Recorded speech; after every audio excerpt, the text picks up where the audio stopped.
نحمده ونصلي على رسوله الكريم أما بعد. قال الله تبارك وتعالى في القرآن الكريم: يا أيها الذين آمنوا كتب عليكم الصيام كما كتب على الذين من قبلكم لعلكم تتقون. عزیز دوستو، آج کا ہمارا موضوع ہے نیکیوں کا موسم بہار، یعنی رمضان المبارک۔ حضرات، یہ اللہ کا بہت بڑا فضل و کرم ہوا کہ ہم جس چیز کے منتظر تھے، کافی عرصے سے ہمیں انتظار تھا کہ اللہ تبارک و تعالی ہمیں رمضان المبارک میں داخل فرما دے، تو آج اللہ کے فضل و کرم سے ہم اپنی نگاہوں سے، اپنی آنکھوں سے، اپنے وجود سے رمضان المبارک کا مشاہدہ کر رہے ہیں، اور اللہ تبارک و تعالی نے ہمیں یہ دن دکھایا کہ ہم روزہ رکھیں۔ قرآن کریم میں اللہ تبارک و تعالی نے روزوں کی فرضیت کے تعلق سے جو بات فرمائی ہے، وہ یہ کہا گیا ہے کہ اے ایمان والو، ہم نے تمہارے اوپر روزے فرض کیے ہیں، اور یہ کوئی نئی چیز نہیں ہے، اس سے پہلے بھی جتنی بھی قومیں گزر چکی ہیں، جو قومیں اس دنیا میں آ چکی ہیں، ان پر اللہ تبارک و تعالی نے تمہاری طرح روزے فرض کیے تھے۔ تو روزہ کوئی نئی چیز نہیں ہے، پہلی قوموں پر بھی اللہ تبارک و تعالی روزوں کو فرض کر چکا ہے، اور روزے رکھنے کا بنیادی مقصد یہ ہے، اس کا بنیادی مقصد یہ ہے کہ ہم متقی اور پرہیزگار بنیں۔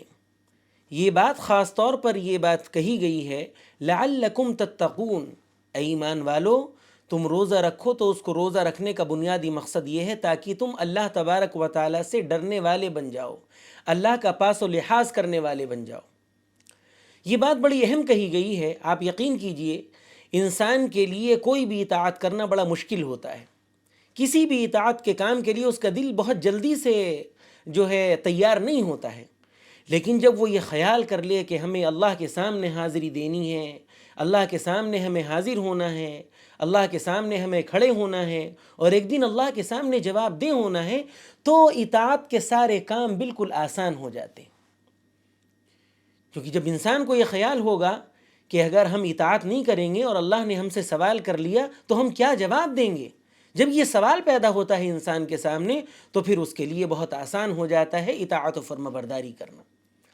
تو یہ بنیادی طور پر یہ بات کہی گئی ہے کہ دیکھو، تمہیں روزے رکھنے ہیں، روزوں کا اہتمام کرنا ہے، اور اس کی بنیادی وجہ یہ ہے، اللہ تبارک و تعالیٰ کا کوئی ذاتی فائدہ نہیں ہے، بلکہ اس میں تمہارا ہی فائدہ ہے، اور اللہ تبارک و تعالیٰ تم سے یہ چاہتے ہیں کہ تم متقی بن جاؤ، اللہ کا پاس و لحاظ کرنے والے بن جاؤ۔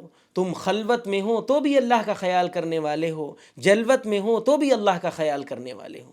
جب انسان کے ذہن و دماغ میں یہ تصور ہوگا تو وہ گناہ کے قریب نہیں ہوگا، اور وہ اطاعت و فرمانبرداری اس کے لیے آسان کر دی جائے گی۔ تو معلوم یہ ہوا، روزہ رکھنا اور روزے کی فرضیت، اس کا بنیادی مقصد یہ ہے کہ انسان متقی بن جائے، اللہ کا پاس و لحاظ کرنے والا بن جائے۔ اور ہم سبھی جانتے ہیں کہ اسلام کی جو عمارت ہے، اسلام کی جو بلڈنگ ہے، اس کے 5 پلر ہیں، 5 اہم اراکین ہیں، ان میں سے ایک اہم رکن روزہ ہے۔ اور یہ ایسی عبادت ہے، اللہ تبارک و تعالی نے اس عبادت کے اندر صبر کی ساری تمام قسمیں جمع کر دی ہیں، صبر کی تمام قسمیں اس کے اندر جمع کر دی گئیں۔ کیونکہ ظاہر ہے، انسان کیا ہے، جب روزہ رکھتا ہے تو وہ اللہ کے لیے روزہ رکھتا ہے۔ وہ کس کے لیے روزہ رکھتا ہے؟ اللہ کے لیے روزہ رکھتا ہے، اپنی شہوتوں کو چھوڑتا ہے، اپنی خواہشات کو چھوڑتا ہے، اپنے کھانے پینے کو چھوڑ دیتا ہے۔ کھانا اس کے سامنے موجود ہوتا ہے، اور اس سے یہ کہا جائے کہ کھانا کھا لیجئے تو وہ ہرگز تیار نہیں ہوا۔ کیوں؟ اس کی بنیادی وجہ یہ ہے کہ اس نے کھانا چھوڑا ہے، اپنی شہوتوں کو چھوڑا ہے اللہ تبارک و تعالیٰ کی خاطر۔ اگر وہ اس کے حکم عدولی کرے گا تو کیا جواب دے گا اللہ کے سامنے؟ تو روزہ رکھنے کا بنیادی مقصد یہ ہے کہ انسان متقی اور پرہیزگار بن جائے، اللہ کی اطاعت و فرمانبرداری کرنے والا بن جائے۔ اور ایک حدیث میں آتا ہے کہ انسان جتنے بھی عمل کرتا ہے وہ اپنے لیے کرتا ہے، ہر عمل اس کا اپنے لیے ہوتا ہے، لیکن روزہ ایک ایسا عمل ہے وہ کس کے لیے ہے؟ اللہ کے لیے۔ اللہ تبارک و تعالیٰ یہ بات فرماتے ہیں کہ ابن آدم کا سارا عمل اس کے لیے ہوتا ہے سوائے روزے کے۔ اور جب اللہ تبارک و تعالیٰ کے لیے ہے تو اللہ تعالیٰ نے خاص طور پر یہ بات فرمائی کہ میں خاص طور پر اس کا اجر دوں گا۔ یعنی روزہ رکھنا یہ گویا کہ ایک اہم ترین عبادت ہے، اور جس کا ثواب، جس کی جزا اور جس کا انعام اللہ تبارک و تعالیٰ اپنی طرف سے خصوصی طور پر عطا فرمائیں گے۔ تو رمضان کے اس مبارک مہینے میں جو اللہ تبارک و تعالیٰ نے ہمیں نصیب فرمایا ہے، اس میں روزوں کا اہتمام کرنا ہے، حالات چاہے کیسے بھی ہوں ہمیں روزوں کا اہتمام کرنا ہے۔ اللہ کہ کوئی ایسی بیماری آ جائے، کوئی ایسی سخت بیماری آ جائے کہ روزہ رکھنے پر قادر نہ ہو، تو اللہ تبارک و تعالیٰ نے سہولت بھی عطا فرمائی ہے، یعنی روزہ چھوڑ دیا جائے اور یہ روزہ باقیہ دیگر ایام میں اس کو پورا کر لیا جائے۔ یعنی اللہ تبارک و تعالیٰ جو ہے تم سے آسانیاں چاہتا ہے، سختی نہیں چاہتا ہے۔ اگر واقعتاً کوئی ایسی بیماری ہے جس میں یہ امکان ہے کہ بیماری بڑھ جائے گی، بیماری خطرناک ہو جائے گی اگر روزہ رکھا جائے گا، تو اللہ تبارک و تعالیٰ اس حالت میں ہم سے یہ نہیں کہتا کہ نہیں اس حالت میں بھی روزہ رکھا جائے، چونکہ اللہ تبارک و تعالیٰ ہم سے آسانیاں چاہتا ہے، سختیاں نہیں چاہتا۔ اس کے علاوہ رمضان میں جس اہم عبادت کی پابندی کرنے کا حکم دیا گیا ہے، جو مطلوب ہے، جو مقصود ہے، وہ ایک اہم عبادت کیا ہے؟ قیام اللیل ہے۔ جو نیک لوگ ہوتے ہیں، جو مومن ہوتے ہیں، وہ قیام اللیل کا اہتمام فرماتے ہیں، وہ قیام اللیل کا اہتمام کرتے ہیں۔ اللہ تبارک و تعالیٰ کے پیارے نبی جناب محمد الرسول اللہ صلی اللہ علیہ وآلہ وسلم نے ایک حدیث میں فرمایا، من قام رمضان ایمانا واحتسابا غفر له ما تقدم من ذنبه۔ کتنی عظیم الشان بشارت سنائی گئی ہے اس حدیث میں۔ اللہ کے رسول صلی اللہ علیہ وسلم نے فرمایا، جو رمضان میں ایمان کے ساتھ اور ثواب کی نیت سے قیام اللیل کا اہتمام کرتا ہے، یعنی تراویح کا اہتمام کرتا ہے، تہجد کا اہتمام کرتا ہے، تو اللہ تبارک و تعالیٰ کی طرف سے یہ بشارت اس کو سنائی گئی ہے کہ اس کے اگلے پچھلے سارے گناہ معاف کر دیے جاتے ہیں۔ کتنی عظیم الشان بشارت سنائی ہے اللہ کے رسول صلی اللہ علیہ وآلہ وسلم نے۔ اور ایک حدیث میں تو یہاں تک فرمایا اللہ کے رسول صلی اللہ علیہ وسلم نے کہ جو انسان امام کے ساتھ قیام کرتا ہے، یعنی تراویح کی نماز ادا کرتا ہے، یہ جبکہ امام مکمل کرے اس کے ساتھ وہ مکمل کرتا ہے، تو اس کے بارے میں یہ حدیث فرمائی گئی، اللہ کے رسول صلی اللہ علیہ وسلم نے فرمایا کہ پوری رات قیام کا اس کو ثواب عطا کیا جاتا ہے۔ یعنی امام کے ساتھ تراویح پڑھنے کا جو حکم دیا گیا ہے، جو مطلوب اور مقصود ہے، تو اگر کوئی انسان اس چیز کا اہتمام کرتا ہے اس کے تمام آداب کے ساتھ، اس کے تمام حقوق کے ساتھ، تو پھر اس کا وہ قیام جو 1 گھنٹے پر مشتمل ہو، جو آدھے گھنٹے پر مشتمل ہو، وہ گویا کہ پوری رات کے قیام کے برابر تصور کیا جائے گا۔ اللہ تبارک و تعالیٰ اسے پوری رات کے قیام کا ثواب عطا فرمائیں گے۔ اللہ تبارک و تعالی ہمیں اس بات کی توفیق عطا فرمائے، چونکہ جب تک اللہ تبارک و تعالیٰ کی توفیق شامل نہیں ہوگی، نہ ہم روزہ رکھ سکتے ہیں، نہ ہم قیام اللیل کا اہتمام کر سکتے ہیں۔ تو ہمیں اس بات کی توفیق مانگنی ہے اللہ تبارک و تعالیٰ سے کہ اللہ تو نے جب ہمیں رمضان نصیب فرمایا ہے تو ان تمام اطاعت و فرما برداری کی توفیق ہمیں عطا فرما، کیونکہ جب تک اللہ تعالیٰ کی توفیق شامل نہیں ہوگی ہم کچھ بھی اطاعت کا کام نہیں کر سکتے۔ اسی طریقے سے ایک بڑے محدث گزرے ہیں علامہ ابن رجب، انہوں نے یہ بات فرمائی کہ مومن کے لیے اللہ تبارک و تعالیٰ نے رمضان میں 2 جہاد جمع کر دیے ہیں۔ اگر کوئی انسان رمضان کے مہینے کو پاتا ہے اور وہ رمضان کا اہتمام کرتا ہے تو گویا کہ وہ 2 جہاد کر رہا ہے۔ پہلا جہاد کیا ہے؟ دن کا جہاد کیا ہے؟ وہ روزہ رکھنا۔ دن میں کیا جہاد ہے؟ روزے کا اہتمام کرنا۔ اور دوسرا جہاد کیا ہے؟ رات کا قیام کرنا۔ یہ 2 جہاد جس انسان کو عطا کر دیے گئے تو گویا کہ اس کے اگلے پچھلے سارے گناہ معاف کر دیے جاتے ہیں۔ علامہ ابن رجب نے یہ بات فرمائی ہے۔ تو جو انسان اس کا اہتمام کرے، اس کی پابندی کرے، یعنی روزے کی پابندی کرے دن میں، اور رات میں قیام اللیل کی پابندی کرے اس کے حقوق کے ساتھ، اس کے تمام آداب کے ساتھ، اور دوسری ایک اہم بات ہے اس سے بنیادی مقصد کیا ہو؟ اللہ کی رضا مقصود ہو، اللہ کی اطاعت مقصود ہو، دکھاوا مقصود نہ ہو کہ لوگ یہ سمجھیں کس قدر رات کا قیام کرنے والا ہے، کس قدر نمازوں کا اہتمام کرنے والا، یہ تصور بھی ذہن میں نہ آنے پائے. چونکہ آپ کو معلوم ہونا چاہیے کہ یہ تصور اگر ذہن میں آ گیا، یعنی ریا کا شائبہ بھی پیدا ہو گیا، تو یہ عمل کیا ہوتا ہے؟ برباد ہو جاتا ہے. اللہ تبارک و تعالیٰ کے ہاں ایسے عمل کی کوئی قدر و قیمت نہیں ہوتی. تو ہمیں روزوں کا بھی اہتمام کرنا ہے صرف اللہ کے لیے، قیام اللیل کا اہتمام بھی کرنا ہے اللہ کے لیے. اللہ تبارک و تعالی ہمیں اس بات کی توفیق عطا فرمائے. اس کے علاوہ ایک مومن کی جو ذمہ داری ہے وہ یہ ہے کہ رمضان کے مہینے میں خاص طور پر قرآن کریم کی تلاوت کا اہتمام کرے. چونکہ آپ کو معلوم ہونا چاہیے کہ قرآن کریم کو رمضان سے خاص نسبت ہے.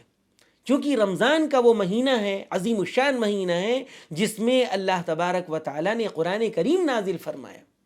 اور ایک حدیث میں نبی کریم صلی اللہ علیہ وآلہ وسلم کے بارے میں آتا ہے کہ رمضان کی ہر رات حضرت جبرائیل علیہ السلام اللہ کے رسول کی خدمت میں حاضر ہوتے تھے اور قرآن کریم کا مذاکرہ ہوتا تھا، قرآن کریم کا مدارسہ ہوتا تھا. یعنی آپ جو ہے گویا کہ قرآن کریم کا دور کرتے تھے. حضرت جبرائیل اللہ کے رسول کو سناتے تھے اور اللہ کے رسول صلی اللہ علیہ وآلہ وسلم قرآن کریم حضرت جبرائیل علیہ السلام کو سناتے تھے.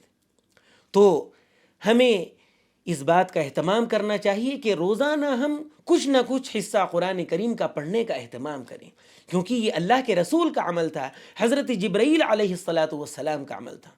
اور علماء نے یہ بات لکھی ہے کہ کم سے کم درجہ یہ ہے ایک مومن کا کہ پورے مہینے کے اندر کم سے کم وہ ایک قرآن کریم ضرور ختم کرے. اور یہ انسان کی توفیق اللہ تبارک و تعالیٰ کی طرف سے توفیق پر ہوتا ہے.